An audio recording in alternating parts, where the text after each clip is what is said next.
হাওড়া বালি ব্রিজের উপর থেকে গঙ্গায় ঝাঁপ দিয়ে আত্মহত্যা করলেন এক যুবক।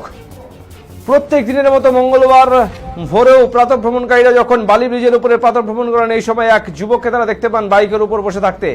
এরপর তারা দূর থেকে দেখতে পান যুবক বাইকের উপর উঠে গঙ্গায় ঝাঁপ দিলেন।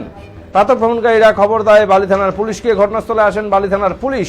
এই ব্যক্তির নাম পরিচয় এখনো পর্যন্ত জানা যায়নি। বালি থানার তরফ থেকে খবর দেওয়া হয়েছে দক্ষিণেশ্বর থানা এবং রিভার ট্রাফিক পুলিশকে। পুলিশ পুরো ঘটনাটি খতিয়ে দেখছে।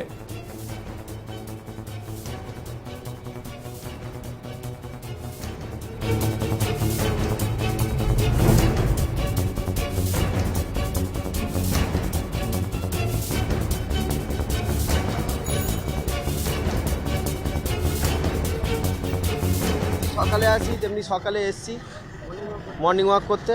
এবার আমরা 2-4 পাক করে রোজই হাঁটি। এবার ছেলেটা দেখছি কন্টিনিউ মাথা নিচু করে বসে আছে, চোখ মুখ লাল হয়ে আছে, কাঁদন কাঁদন ভাব হয়ে আছে। তারপরে আবার সেকেন্ড বারে যখন আসছি রাউন্ড মেরে দেখছি অনেকে যারা কাছাকাছি ছিল বলছে ঝাঁপ মেরেছে। এই এতখানি জানি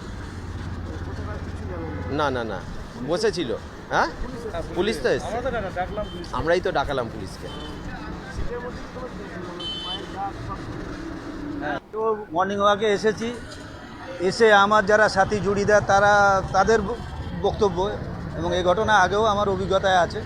তা আজকেও সেই ঘটনা ঘটেছে এবং যারা দেখেছে তারা দেখেছে গাড়ির ওপর বসে চোখটা খুব লাল, তার মানে হয়তো কান্নাকাটিই করছিল। কেউ হয়তো ভেবেছে যে ইনটক্সিকেটেড, কিছু ভেবে সবাই যে যার কাজে ব্যস্ত ছিল। এর মধ্যে অল অন এ সাডেন গাড়ির ওপরে দাঁড়িয়ে ঝাঁপ মারে।